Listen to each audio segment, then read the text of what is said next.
Muito boa tarde. Deste sábado vamos abrir aqui o espaço para o comentário com a assinatura de Bruno de Carvalho, normalmente e continuará a ser assim à sexta-feira às 12h30. No entanto, por força precisamente de ontem, o antigo presidente do Sporting Clube Portugal, comentador da Rádio Estádio, ter sido ouvido no Tribunal de Monsanto no âmbito do processo de ataque à Academia de Alcochete.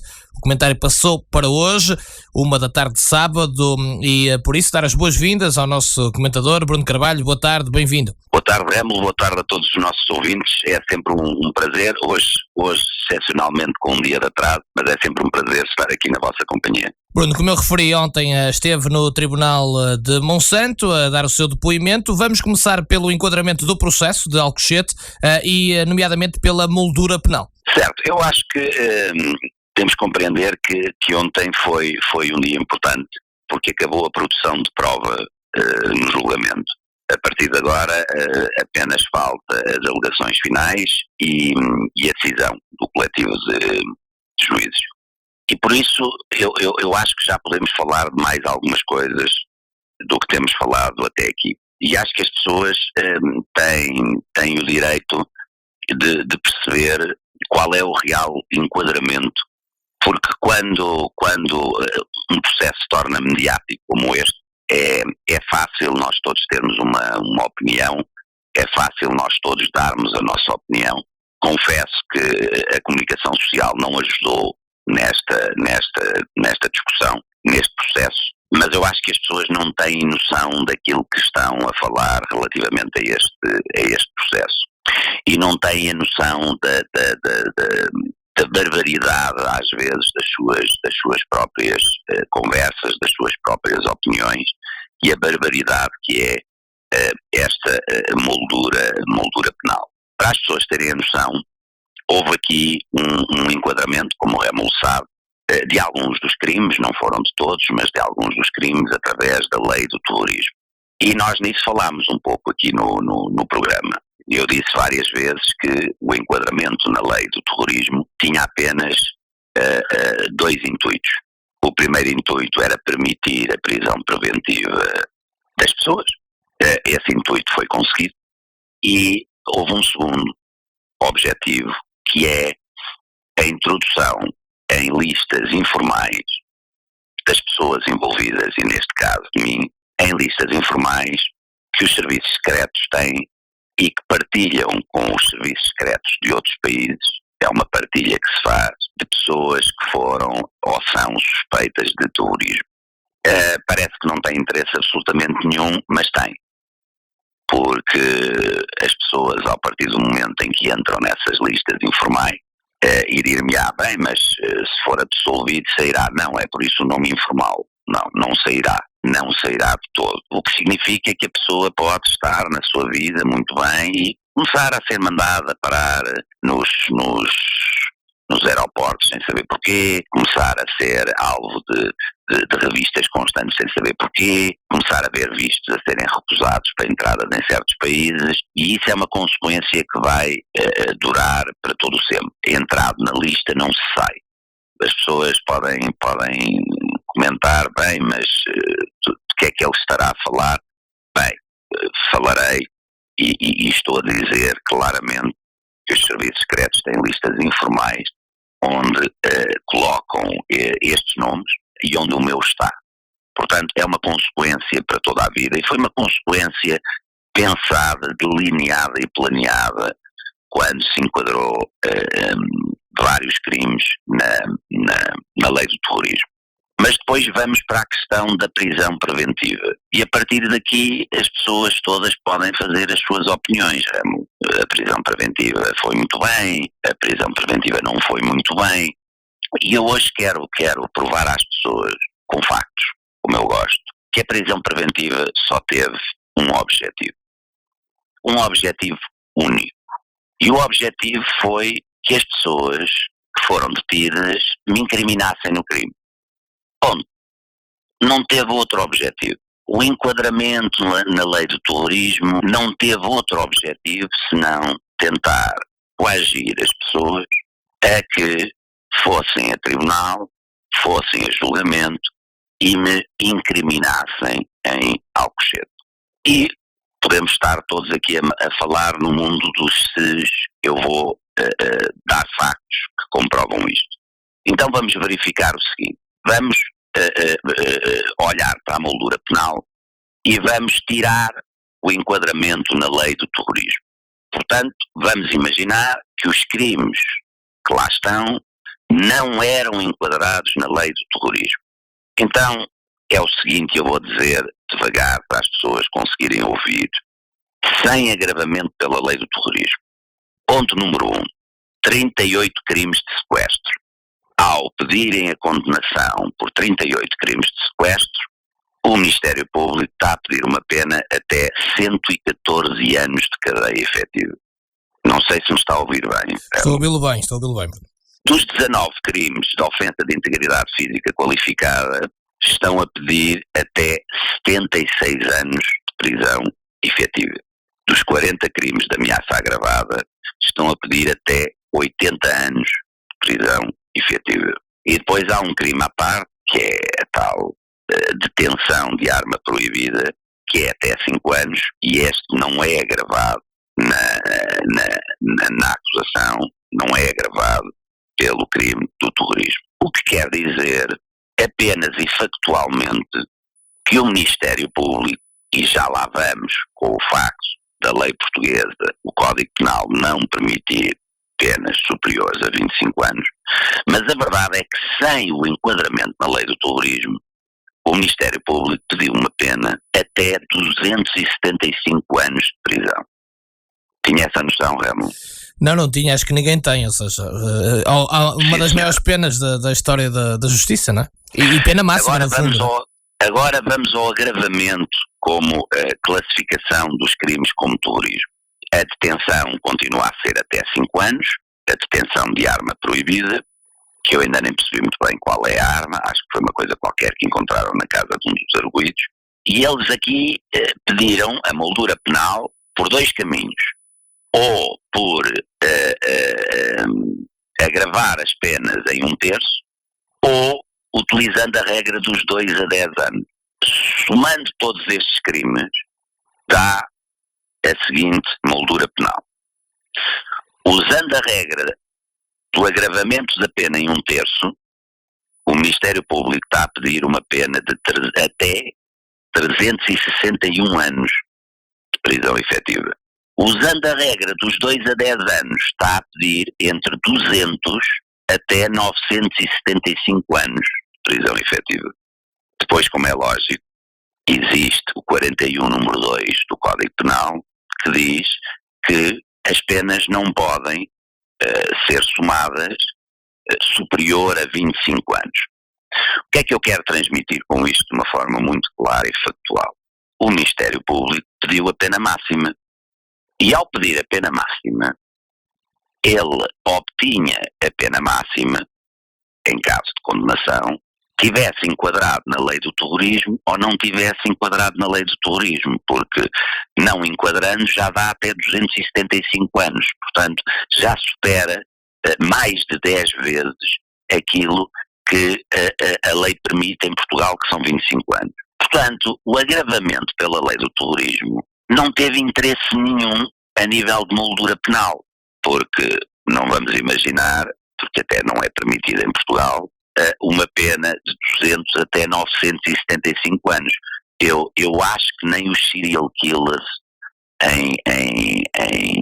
nos Estados Unidos tiveram este nível de pena. Se nós vamos vendo os programas e vemos serial killers, os maiores serial killers tiveram penas de 4 prisões perpétuas, 6 prisões perpétuas, 9 prisões perpétuas. Bem, se considerarmos que cada um dos serial killers tem uma saúde de ferro e dura 100 anos, 9 prisões perpétuas seria o equivalente a 900 anos, pois o Ministério Público pede até 975. E isto para provar que o enquadramento da lei do terrorismo nada teve a ver com a questão de justiça, teve a ver pura e simplesmente com o facto de poderem prender e coagir as pessoas para me irem incriminar. Espero que tenha ficado muito claro para as pessoas, a nível factual. É pena não ter visto ninguém a fazer este exercício durante estes 2 anos. É pena ver tanto especialista, tanto editor especialista de justiça e tanto comentador de futebol a pensar que pode comentar de tudo, desde dress code até os coronavírus, mas que não sabe comentar nada sobre justiça e vai comentar. E perceber claramente que a única intenção do Ministério Público foi uma perseguição a um ser humano, seu nome Bruno Carvalho, e com o enquadramento da lei do terrorismo, não tinha nada a ver com colocar uma moldura penal mais agravada, porque sem esse agravamento já dá 10 vezes superior àquilo que é permitido pela lei. Portanto, eu espero que o Rémulo tenha percebido de forma factual, porque se o Rémulo perceber, os nossos ouvintes percebem com certeza, que a moldura penal e o enquadramento dos crimes na lei do terrorismo foram apenas uma medida de coação tremenda para que os arguidos fossem incriminar-me durante o processo, fazendo como?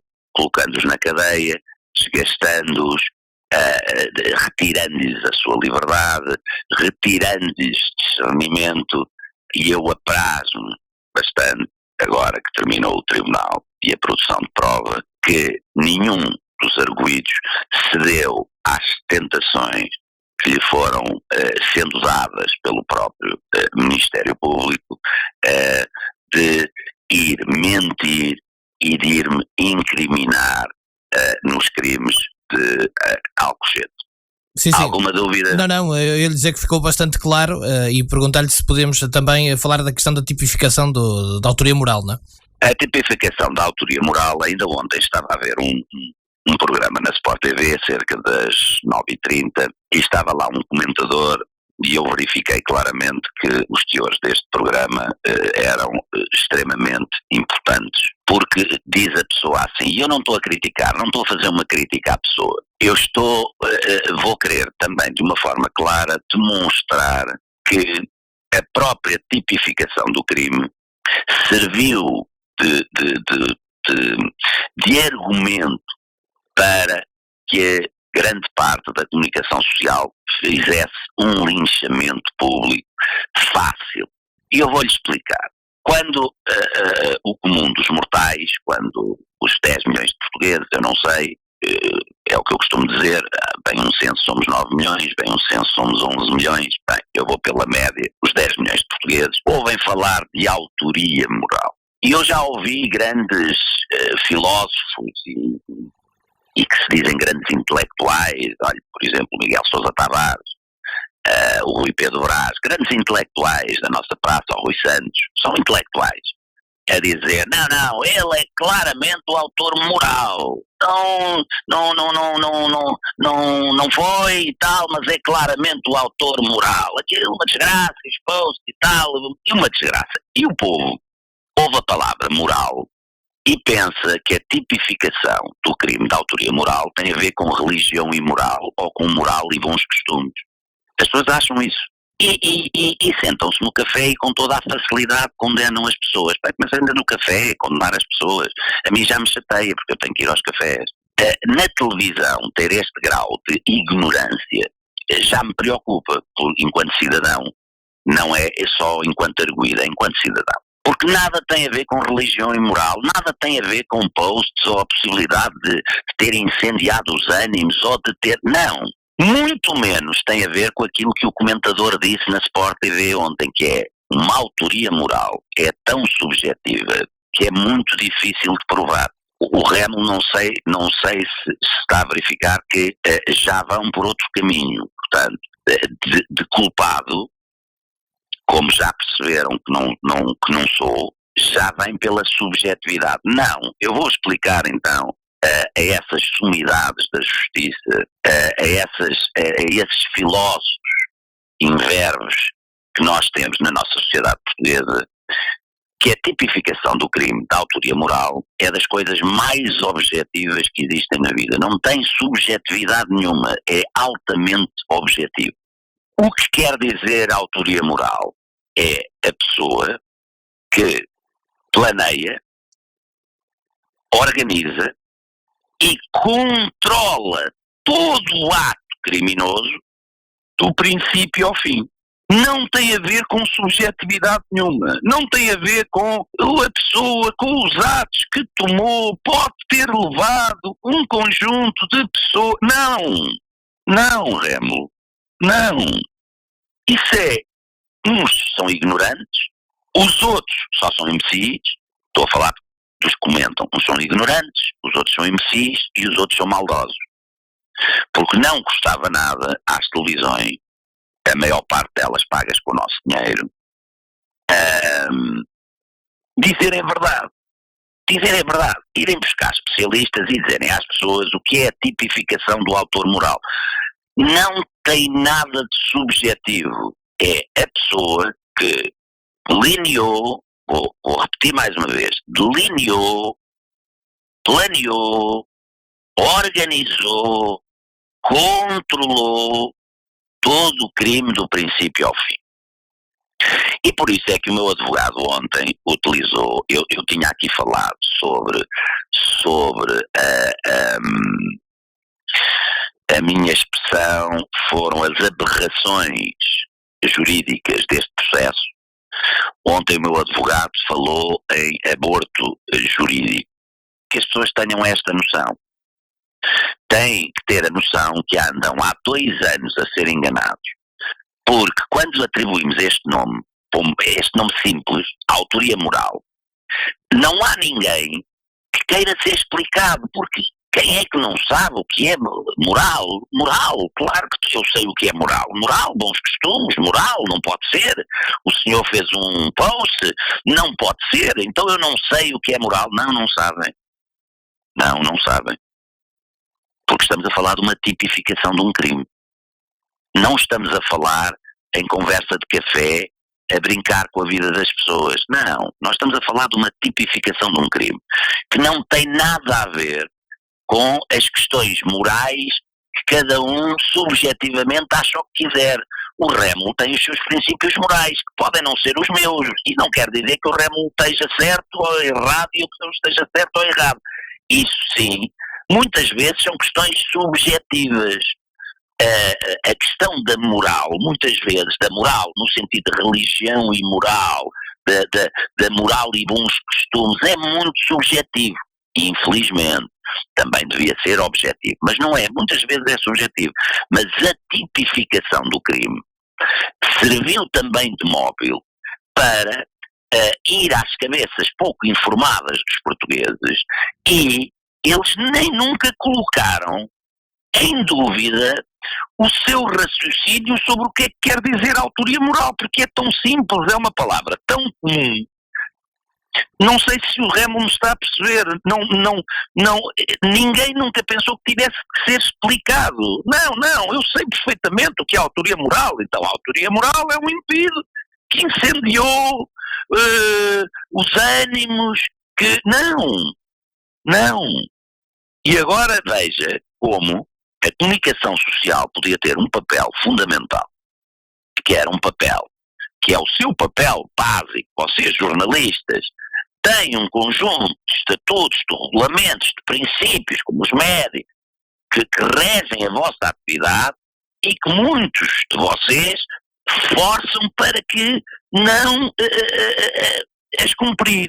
E os princípios basilares são os princípios da verdade, são os princípios da boa informação, são os princípios da clarificação das pessoas, são os princípios de não deixar que o mundo seja dominado por uma informação manipulada ou construída. E a comunicação social aproveitou grande parte essa ignorância normal das pessoas sobre o que é que quer dizer autoria moral e cavalgou numa onda para que não restasse nem um sem-abrigo com uma opinião própria sobre este caso. Quer dizer, o próprio sem-abrigo sabe o que é moral, sabe o que é moral. Portanto, em termos da subjetividade de cada um, eu sou culpado ou não sou culpado, porque é uma coisa tão subjetiva. não tem nada de subjetividade. Foi mais um truque do Ministério Público. Foi mais um truque do Ministério Público. Esta tipificação, para que o linchamento público tivesse uma dimensão como teve, nacional e internacional, para que as pessoas chegassem ao ponto de dizer, e vão pagar por isso. Eu já tinha dito aqui várias vezes, estas pessoas que eu mencionei vão pagar por isso, estas e outras. Quando foram para a televisão, não assumem a sua ignorância, porque acham que são os paladinos das verdades irrefutáveis e não passam dos imberbes imbecis. E estou a focar muitas vezes os seus colegas ao falarem consigo, dizem, Bruno Carvalho não especifica. Não, eu vou especificar. Além de outros, Miguel Sousa Tavares, Rui Santos, Rui Pedro Brás, estou a falar deste tipo de imbecis que foram para a televisão dizer que garantidamente eu era autor moral. Mas cuidado, eu não estou a condenar, mas é autor moral. Este tipo de pessoas que eu fui dizendo aqui no programa, e o Remo lembra-se com certeza, que iam ter que provar o que estavam a dizer, não tinham a noção, porque são os incultos, são os ignorantes, não tinham a noção daquilo que estavam a fazer, mas vão tê-lo no local certo, que será num tribunal, porque se eles são comunicadores por natureza, tinham que entender que cada palavra que é dita tem o seu peso e a sua consequência. Bruno, falou há pouco que foi importante também a questão da sua participação ontem, e pela primeira vez foi ouvido pelo Ministério Público, convém lembrar isso também, pelo fim da produção de prova. O que é que lhe apraz dizer sobre isto também?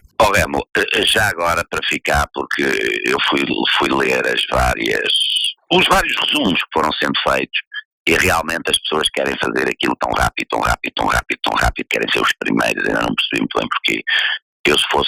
Eu como profissional gostaria de, não era ser profissional em termos de jornalismo, abdicaria do meu estatuto de ser o primeiro para ser o melhor. Em termos de jornalismo eu optaria por não ser o primeiro a dizer as coisas e ser o melhor. Mas já agora tenho que dar esta nota positiva, que foi ao fim de 2 anos, finalmente o Ministério Público me fez uma pergunta. Para que as pessoas tenham a noção, o Ministério Público fez-me uma pergunta. Não foram 2, não foram 3, não foram 4, fez-me uma pergunta. E eu acho que isto, uma pessoa que vê a sua vida destruída e o Ministério Público, durante todo o processo, lhe faz uma pergunta, eu acho que diz tudo sobre a maldade, sobre a forma perversa com que eu fui colocado neste processo, a forma premeditada com que estas pessoas, e estou a falar de quem fez o processo, mais uma vez, estou a falar de Cândido Vilar, estou também a falar de Carlos Delca, a forma, podemos chamar aborto jurídico, aberração jurídica, podemos falar de linchamento social, da destruição da vida de uma pessoa e da sua família, mas é inacreditável como é que tanta coisa, havia tanta prova que, vou já dizer, zero, não acaba-se o julgamento e não havia nem prova indiciária, nem prova absolutamente nenhuma. Foi tudo uma ficção. Tudo uma pura ficção, mas que teve consequências graves. E consequências delas que são irreparáveis. Aí o Bruno Carvalho já está a preparar os pedidos de indemnização. Não há dinheiro no mundo que valha os danos irreparáveis que estas pessoas fizeram sobre a minha vida e a da minha família. E portanto fica esta nota que ninguém teve curiosidade de destacar isto, mas destaco eu que em 2 anos o Ministério Público finalmente me fez uma e só uma questão. Portanto, o monstro, o terrorista, o autor moral, o mandante, o criminoso mais odiado de Portugal, o perigo público, acabou numa pergunta do Ministério Público. A produção de prova e a não produção de prova, nós acabamos este julgamento e qual é a noção que eu queria vincar novamente. Que afinal não havia indícios nenhuns. Aliás, é engraçado, porque eu já tinha dito isto aqui no programa. O juiz Carlos Delca fez uma coisa absolutamente inacreditável, que foi, no mesmo dia, ao tirar-me, ao decidir, não é tirar-me, ao decidir pela minha não prisão preventiva, foi claríssimo como a água, isto é um documento público, as pessoas podem ir ler, foi claríssimo como a água a dizer, olha, façam o que quiserem, não teve nada a ver com o ataque, foi muito antes e não há nenhuma relação causa e efeito. Os posts foi muito antes do ataque, não há nenhuma, isto não são palavras minhas, são palavras de Carlos Delca, do juiz. Não há nada, este senhor caução e apresentação diária, portanto, não há nada, mas estou a continuar a humilhar-se, faz favor, todos os dias a ir à polícia, e dá-me lá todo o dinheiro que tens na conta, porque eles acertaram na MUS, mais uma daquelas coincidências que aconteceram neste processo, acertaram na MUS, porque é engraçado que ninguém se questionou, porque 70 mil, porque não 50, porque não 100, porque não, porque é um número, começado por 7, porque é 70, porque era o que eu tinha na conta, quer dizer, tão simples quanto isto. Vai lá em liberdade, mas eu tiro-te o dinheirinho todo, fica aqui do lado do Estado, tiro-te o dinheiro, que é para ver se tu não sobrevives, não é? Não bastou aquela louca deslocada da Cândida Vilar, quando eu tive pedido aos gritos, dê-lhe o comprimido, são ele que suicida-se. Quando já se percebeu que quem devia ter vergonha na cara de algum dia ter nascido não era eu.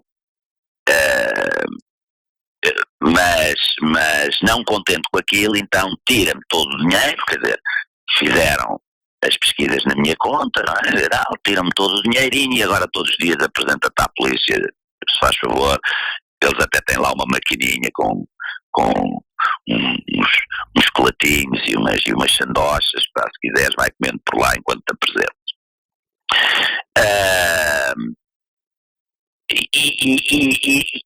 E no final disto tudo, ele diz isto, manda-me para casa e ao fim de 5 horas diz exatamente o contrário. Foram 5 horas, Rémulo. 5 horas. Não foram 5 dias, 5 meses, 5 anos, foram cerca de 5 horas depois. Manda-me para julgamento porque havia fortes indícios que ele tinha acabado de escrever 5 horas antes, que não haviam os indícios para estarem em prisão preventiva. E você diz assim, mas Bruno Carvalho, é diferente. O homem disse que não havia indícios para estar em prisão preventiva. Não disse que não havia indícios para não ir a julgamento. Falso, truque da comunicação social, truque do juiz Carlos Delca, truque da procuradora Cândida Vilar. Vão ler o que ele escreveu. Ele arrasou com as provas indiciárias quando me colocou cá fora. E não foi pelo gesto de não me ter preso. Ele escreveu, está escrito por ele. Não há nenhuma relação entre os posts e o que aconteceu. Foi ele escreveu, não é a minha dedução. Eu não estou a deduzir nada do facto dele ter decidido ou não a minha prisão preventiva. Eu estou a dizer o que está escrito. Ele próprio arrasou todas as provas indiciárias dentro. Não, isto não é verdade, não há causa e efeito, ficou perfeitamente verificado que o façam o que quiserem, não teve nada absolutamente a ver, ficou perfeitamente verificado que os poços não tiveram nada a ver. 5 horas depois, diz que há fortes indícios, aqueles indícios que ele escreveu que não haviam. A sério, Remo? A sério? E não há ninguém na comunicação. O povo comum, eu percebo, o povo comum quer lá ler documentos, ou quer lá ler a lei, ou quer lá saber disto, quer é falar sobre tudo, pronto. Hoje é o Bruno Carvalho, amanhã é o coronavírus, depois da manhã é o Vieira, depois da manhã quer é falar, quer é dar a sua opinião, é esta coisa, temos todos o direito a dar a nossa opinião. Mas nas televisões, mas nos órgãos de comunicação social, não tinham a obrigação clara de ter uma atitude, não faz parte dos vossos códigos deontológicos, a atitude de total imparcialidade, de total isenção, de uma missão clara de informar e não de desinformar as pessoas. Não tinham, por isso é que eu já disse várias vezes, não está, já não chega, não podem meter a mão na consciência daquilo que fizeram, daquilo que destruíram. É que mesmo que metam a mão na consciência neste momento, já nunca vão apagar aquilo que fizeram. Mas pelo menos podem ir para a cama e dormir descansados. Eu não percebo como é que estas pessoas vão para a cama e dormem descansadas quando são uns imbecis desonestos intelectuais. Eu não conseguiria, se o meu grau de estupidez fosse o grau de estupidez destas pessoas, eu não conseguia ir dormir, porque fazer da minha vida a destruição da vida dos outros, é preciso ter uma mente muito retorcida, que não me venham cá dizer que é por ingenuidade ou por ignorância. Não, estas pessoas que eu estou a falar sabem um bocadinho mais, são os ignorantes, é verdade, mas sabem um bocadinho mais, porque têm pessoas ao pé deles que até lhes querem dizer as coisas, e eles pura e simplesmente não querem ouvir. A partir daí já não é ignorante, a partir daí já é maldade pura. Bruno, sobre o fim de produção de prova, não sei se quer acrescentar mais alguma coisa. Eu podia dizer que a célebre frase que a montanha pariu um rato. Eu acho que a montanha não pariu um rato, eu acho que a montanha pariu vários ratos. A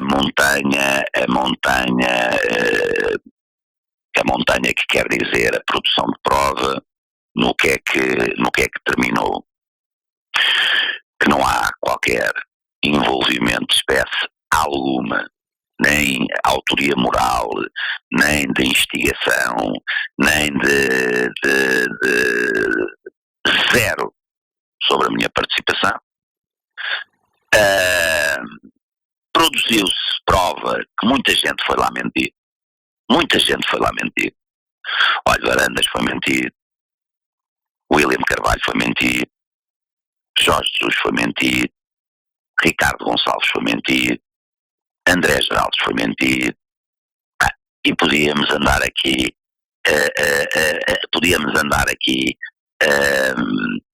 a verificar as coisas, mas ficou provado, fez prova. Ficou também provado que o Pedro Silveira, vulgo Barbini, já falámos tantas vezes deles aqui, já são pessoas famosíssimas, e o Diogo Amaral, vulgo Tusta, que tiveram participação ativa no grupo da invasão, no tal grupo que coordenou, controlou a invasão à academia, que até conseguiram que eles fossem lá ao tribunal.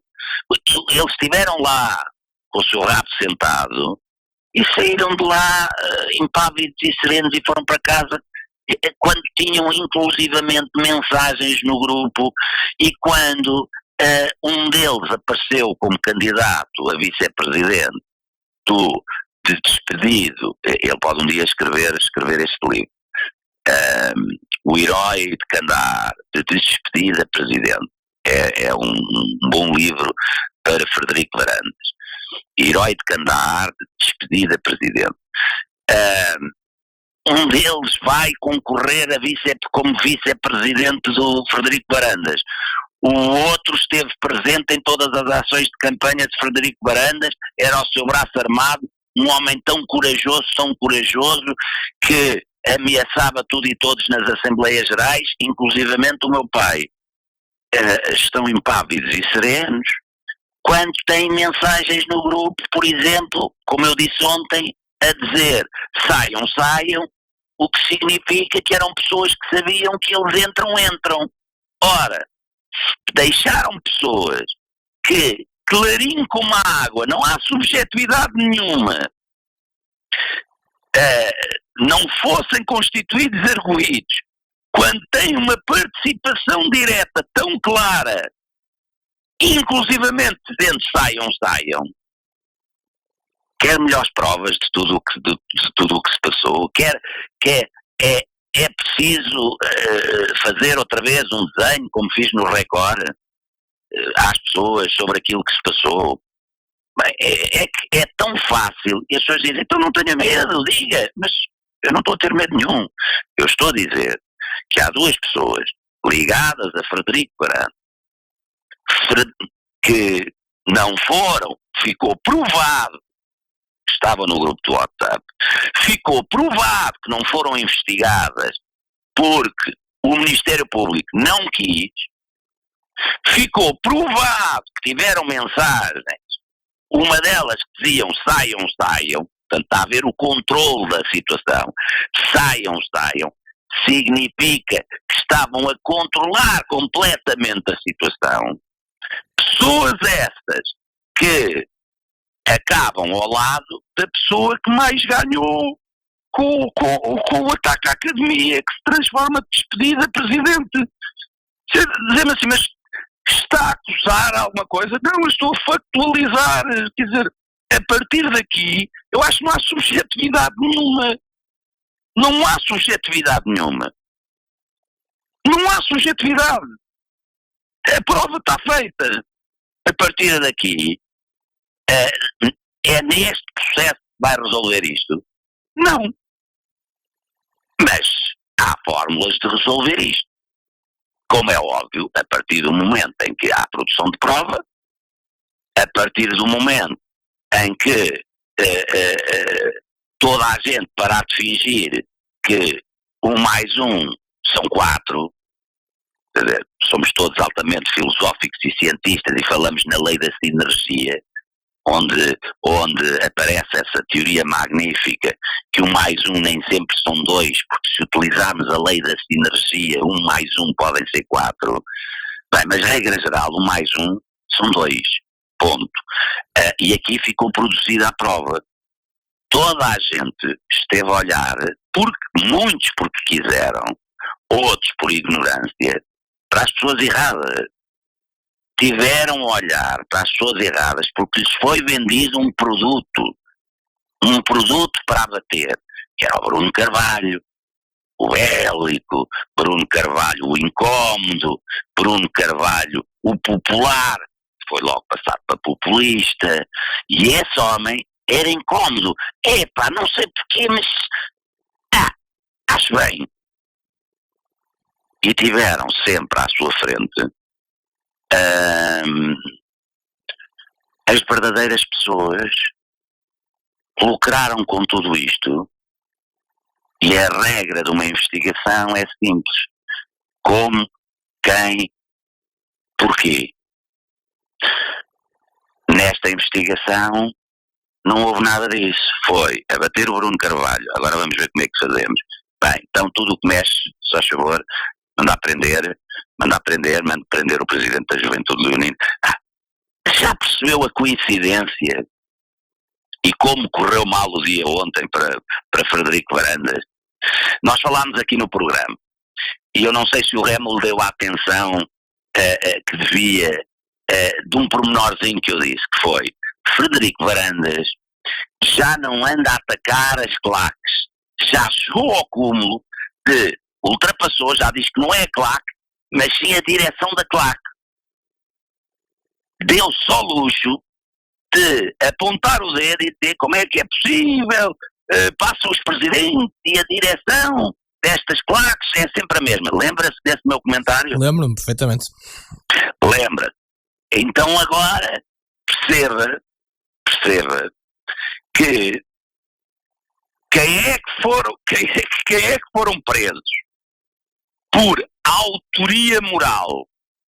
O presidente que o Varandas queria destituir do Sporting Clube Portugal e o presidente que o Varandas queria destituir. E não sou eu a dizer, foi ele a dizer. São palavras dele. Que não percebia como é que a Juveléu tinha o mesmo líder há uma data de tempo, já viu? O azar dele ontem acaba, não há produção de prova nenhuma, percebe-se que aquilo foi tudo uma fantochada criminosa do Ministério Público e soltam o Nuno Mendes. É preciso, sinceramente, nós, em vez de fazermos um programa de rádio, fazer um podcast e eu fazer o desenho às pessoas, todo. Ontem enganei-me e disse que o Frederico Varandas saiu às 15 horas. Não, ele não saiu às 15 horas. As pessoas quiserem ver, há uma reportagem da RTP. Há uma reportagem, não é outra vez o Bruno Carvalho que diz. Este Bruno Carvalho é uma coisa, aponta o dedo para a esquerda, para a direita. Eu não aponto dedo nenhum. Eu não aponto dedo nenhum a ninguém. Eu digo factos. Ontem enganei-me, não era às 15 horas, porque às 15 horas nem tinha havido ataques. Foi pouco depois do ataque, a única pessoa que saiu da academia foi Frederico Varandas. É um colega seu que diz. Não sou eu. Telejornal, RTP, dia do ataque. Vão ouvir. Então, mas o seu comandante, herói de Kandahar, foi aonde? Então eu, presidente do Sporting, tive que lá ficar retido quase até à meia-noite. Ainda por cima fiquei retido e não fui ouvido. Se eu tivesse ouvido, não sei onde é que estava o herói de Kandahar, porque ele já tinha saído lá. Mas possivelmente não era ir buscar a ele. Possivelmente, digo eu, não sei, não fui ouvido. Agora, ele é o único que sai, começam a sair imagens e vídeos e tal, depois veio o Virgílio Abreu, como se tivesse uma relação íntima com o Frederico Varandas. Não, ele naquele dia nem mexeu no telemóvel. Eu disse-lhe, meu querido, não mexas no telemóvel, amor, estás-me a acordar, por amor de Deus. Estamos a brincar, ok? Estamos a brincar? Brinca-se assim com a vida das pessoas. Andou-se 2 anos a brincar com a vida das pessoas sobre a batuta da maioria da comunicação social. Não é justo. Não é isto que eu quero. Não é isto que eu quero para as minhas filhas. Eu não estou a falar de Alcochete. Não é isto que eu quero para as minhas filhas. Não é isto que eu quero para a minha família. Não é isto que eu quero para as pessoas de quem eu gosto. Não é isto que eu quero para o meu país. Pois admiram-se de haver populistas e demagogos. Claro que tem que haver. É uma consequência dos disparates todos que as pessoas fazem. É uma consequência de uma comunicação social que está, na sua maior parte, manipulada. É consequência de políticos que estão tão intrincados em problemas uns com os outros que estão completamente manipulados e maniatados. É consequência de agora estarmos a ver como é que está a justiça. É juízes atrás de juízes atrás de juízes a serem constituídos arguidos, para já não falar de procuradores como Cândido Vilar, que para já ainda só é arguído em Tancos. Vamos ver se de arguída não passa a condenada e vamos ver se não passa a arguída noutros casos. Isto é assustador. Este país está-se a tornar assustador. E as pessoas não vão resolver o problema dizendo afasta-se de populistas e demagogos. Não. As pessoas que mandam é que têm que pôr a mão na consciência e perceber a porcaria que têm feito com um bem que lhe deram para a mão, que se chama democracia, que os tipos estão a transformar a democracia neste país numa espécie de ditadura dos superiores interesses deles próprios. Isto é assustador. E ter que fazer ainda, no século XXI, desenhos para que a população compreenda. A população cada vez está a perceber melhor e está a compreender melhor o que está a acontecer. As redes sociais têm esta coisa magnífica e péssima ao mesmo tempo. É um conjunto de fake news e de lixo autêntico, mas depois tem um lado que é a difusão de informações, e já não vale a pena só as televisões meterem o filme ao contrário, porque o filme verdadeiro acaba por sair pelas redes sociais. As televisões escondem imagens, aparecem nas redes sociais. Os jornais escondem documentos, aparecem nas redes sociais. São muitas vezes lixo, mas são um controle da democracia terrível. Terrível. E as pessoas estão a ficar revoltadas, as pessoas estão a ficar chateadas, as pessoas estão-se a sentir enganadas. E o pior é que as pessoas têm razão. O pior é que as pessoas não deviam seguir populismos e demagogias. Não deviam de todo. A democracia, mesmo assim, até ao dia de hoje, é o sistema que a mim, mesmo cheio de erro, com o qual mais me identifico. Agora, não me identifico com estes atores. Não consigo conceber a democracia com estes atores. Não consigo conceber como é que há situações de tanques, de Alcochete. Eu não consigo perceber como é que nós vivemos no século XXI e quem manda em nós ainda tem mentalidade do século XV. Não pode ser. Não pode ser. Temos que perceber a força que cada vez mais as pessoas têm a nível de informação. Alcochete veio colocar a nu, eu não disse, veio, acabou ontem a produção de prova, veio colocar a nu aquela velha máxima que todos nós conhecemos, que é o rei vai nu. Sabe essa frase? Conhece o significado. E realmente o rei vai nu em Portugal. Alcochete é só mais uma dessas provas. Bruno, temos pouco mais de 5 minutos, vamos para o último tema do seu comentário de hoje, que tem a ver com as rescisões dos jogadores. Esta semana vieram a público algumas notícias relacionadas com Rafael Leão, também com Ruben Ribeiro, mas Bruno Carvalho quer falar sobre isto e falar também de Frederico Varandas e de Jorge Mendes. Pronto, eu chamei as rescisões do Sporting Ale Varandas, Ale, e o Santos Jorge Mendes, se não me engano. Isso mesmo. Isto tem um lado de trágico-comédia. Tenho que entender este meu comentário como trágico-comédia. Em primeiro lugar, eu conheço bem o diretor do Record, o Bernardo Ribeiro, já o conheço há uns anos. Sei que ele é sportinguista. Sei que a missão dele é vender jornais.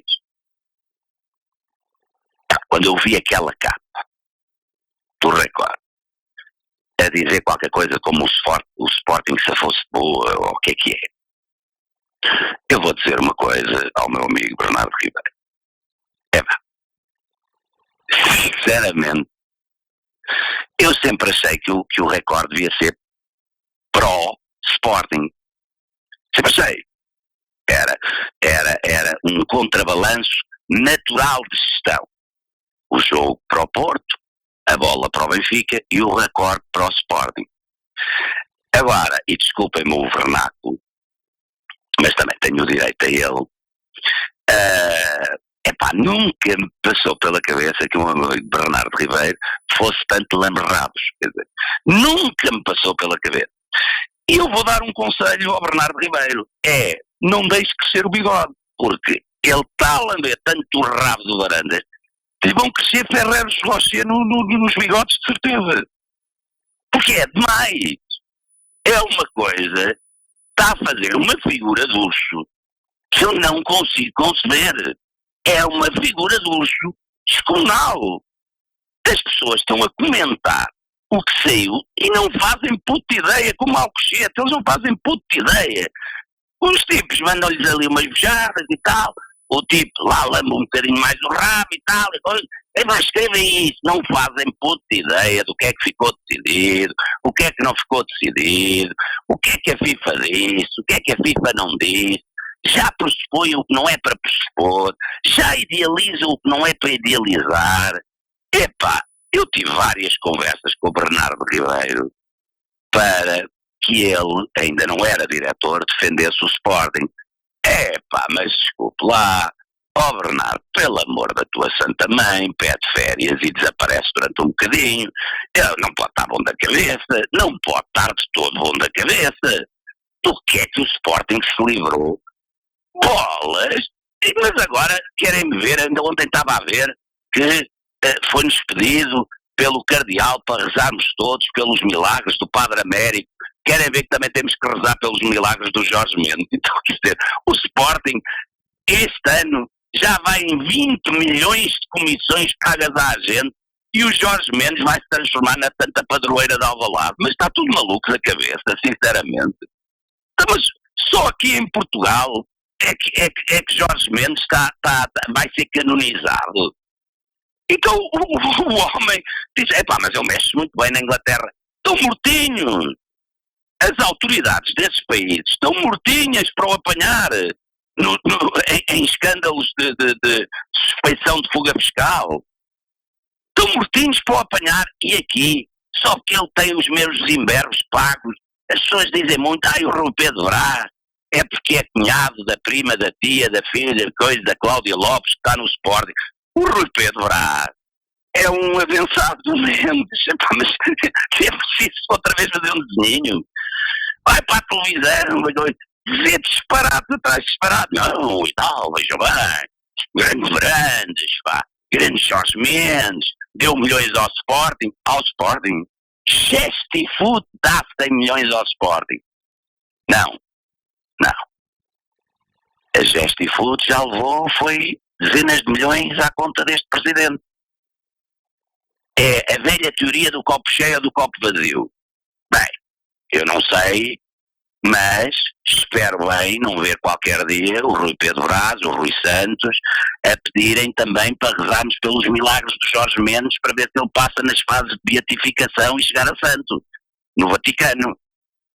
Bem, mas quem acha que o Jorge Mendes está a ajudar o Sporting está com um ligeiro problema e aconselho vivamente a que as pessoas tenham a real noção que o Sporting, ainda ontem ficou provado isso, acabou a produção de prova, o Sporting teve zero a ver com o que se passou com em Alcochete, zero a ver com o que se passou em Alcochete.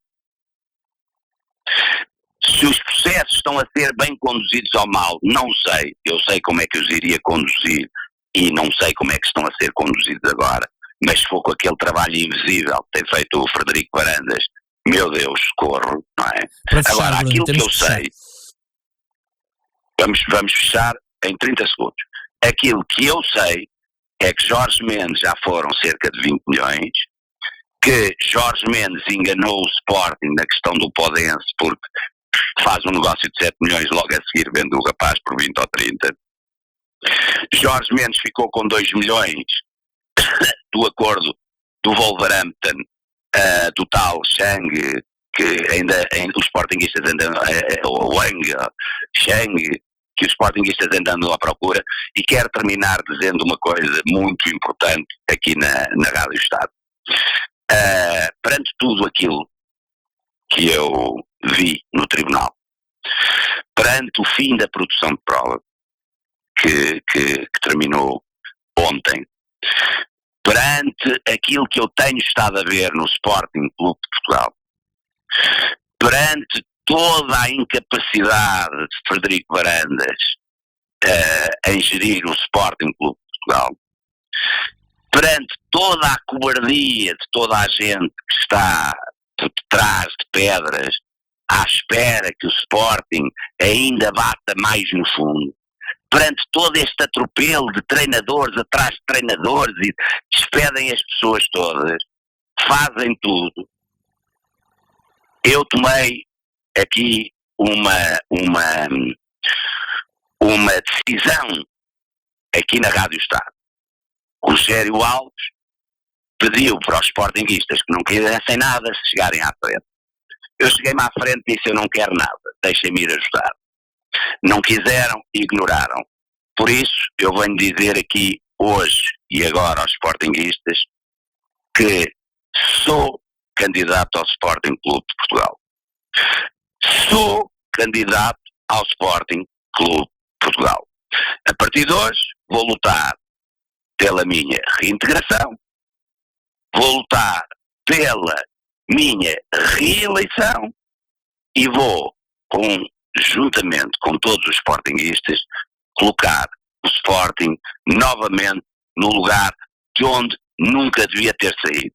E podem dizer o que quiserem, podem dizer as loucuras que quiserem, mas eu e os meus advogados já estamos a tratar e eu, a partir de hoje, sou candidato ao Sporting Clube de Portugal.